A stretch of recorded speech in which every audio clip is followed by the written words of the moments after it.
Sobrang malasa po talaga siya. Hindi ako nagkamali sa aking pagluto. Panalo! Ang aking bagong version ng aking niluto. Bigla ko siyang na-miss, kaya ito ang aking niluto. Napakadaling lutuin. Basta't alam mo kagad yung preparation na iyong gagawin dito sa pagluluto ng ulam na ito. Paano ko ba ito niluto? Tara po, sama-sama natin panoorin itong aking ginawang video. Our ulam for today. Ito pa po ang mga ibang ingredients natin gagamitin sa ating pagluluto ng ating pananghalian. Oh well, pilutuin lang natin sila. Hindi ko na ito iniwa dahil nagmamadali na po ako sa oras. Lutuin lang natin sila ng mabuti. Oh well, bawang. Lutuin natin ito hanggang maging golden brown. Damihan natin ito ng sibuyas. Lutuin natin ito ng mabuti. At itong takpan para maluto ang ginisa. Luto na ating pinipirito. Ayan, nilarest ko muna sila. Ilagay natin sila dito para maluto ulit. At lutuin natin sila ng bahagya pa. Nilagyan ko ng konting asin. Sunod ko na ang paminta. At itong halu-haluin. Lagyan natin siya ng konting sabaw. Okay yung aking ginisa, medyo sunog. Gusto ko yan. Nakahina ang apoy ko ha. Tinikman ko ito ay okay ang lasa. Naka-low fire ako ha.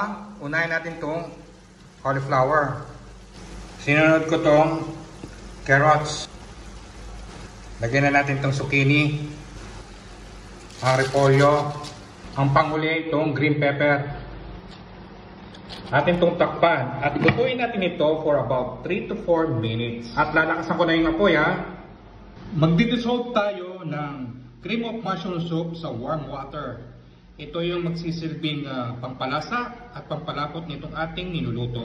Atin itong halu-haluan ng mabuti. Kapag nakita nyo ng umusok ng ganyan, hudyat na ito na luto ng ating gulay.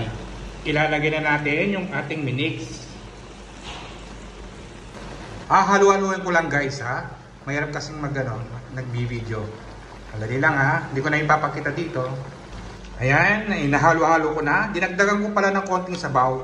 Kasi gusto ko medyo may sabaw tong ating gulay.